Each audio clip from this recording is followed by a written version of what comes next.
ध्वन्यालोक, आचार्य आनंदवर्धन का काव्यशास्त्र। परिचय। इसे भारतीय काव्यशास्त्र में ध्वनि संप्रदाय की नींव के रूप में जाना जाता है। आचार्य आनंदवर्धन को ध्वनि सिद्धांत के प्रवर्तक के रूप में जाना जाता है। ग्रंथ का संरचनात्मक विवरण। ध्वन्यालोक कुल 4 उद्योतों में विभक्त है। प्रथम उद्योत। इसमें ध्वनि सिद्धांत के विरोधी सिद्धांतों का खंडन किया गया और ध्वनि सिद्धांत की स्थापना की गई। द्वितीय उद्योत। इसमें लक्षणामूलक, अविवक्षित वाच्य और अभिधामूलक, विवक्षित वाच्य के भेदों पर विचार किया गया। गुणों पर भी प्रकाश डाला गया। तृतीय उद्योत। इसमें शब्दों, वाक्यों और रचनाओं के माध्यम से ध्वनि को प्रकाशित किया गया। रस के विरोधी और विरोधरहित तत्वों पर भी चर्चा की गई। चतुर्थ उद्योत। इसमें ध्वनि और व्यंग्य के प्रयोग से काव्य में चमत्कार की उत्पत्ति को दर्शाया गया। ग्रंथ के 3 भाग।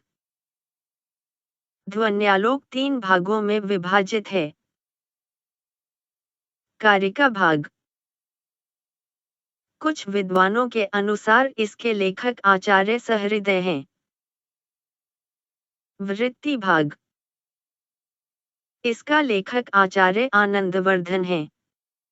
उदाहरण। इसमें कई उदाहरणों के माध्यम से ध्वनि सिद्धांत की व्याख्या की गई है। विशेष। कुछ विद्वानों के अनुसार कारिका और वृत्ति दोनों के लेखक आचार्य आनंदवर्धन ही हैं। ध्वन्यालोक का अंतिम श्लोक प्रमाणित करता है कि आचार्य आनंदवर्धन ही इसके रचनाकार हैं। टीकाएं और उनके योगदान। इस ग्रंथ पर 2 प्रमुख टीकाएं लिखी गईं। चंद्रिका। इसका लेखक भी आचार्य अभिनवगुप्तपाद थे। इसका खंडन भी किया गया है।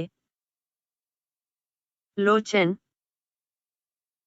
वर्तमान में केवल यह टीका ही उपलब्ध है। लेखक आचार्य अभिनवगुप्तपाद। ध्वनि सिद्धांत और इसका महत्व। ध्वनि सिद्धांत का सबसे बड़ा उद्देश्य था काव्य में अर्थ के प्रतीयमान पहलुओं को समझना। ध्वनि क्या है?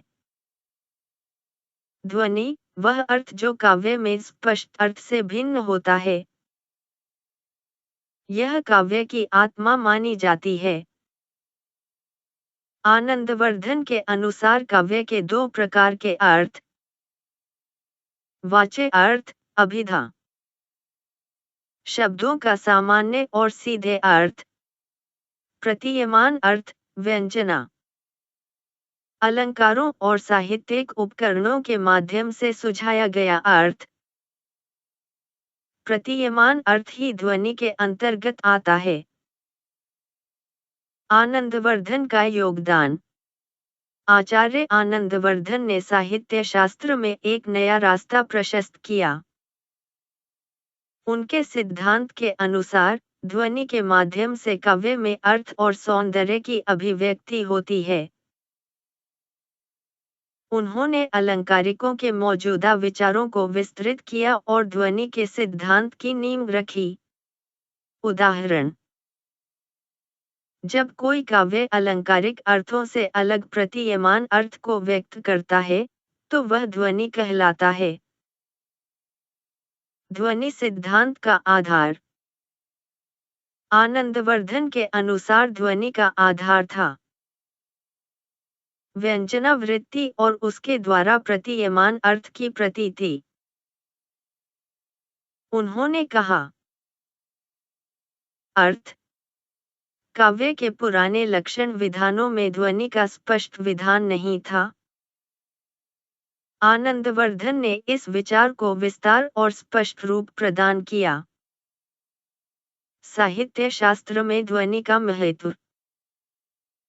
ध्वन्यालोक के बाद के आलोचकों जैसे अभिनवगुप्त, मम्मट, विश्वनाथ, पंडित राज जगन्नाथ आदि ने आनंदवर्धन के सिद्धांतों को माना और उनका विस्तार किया।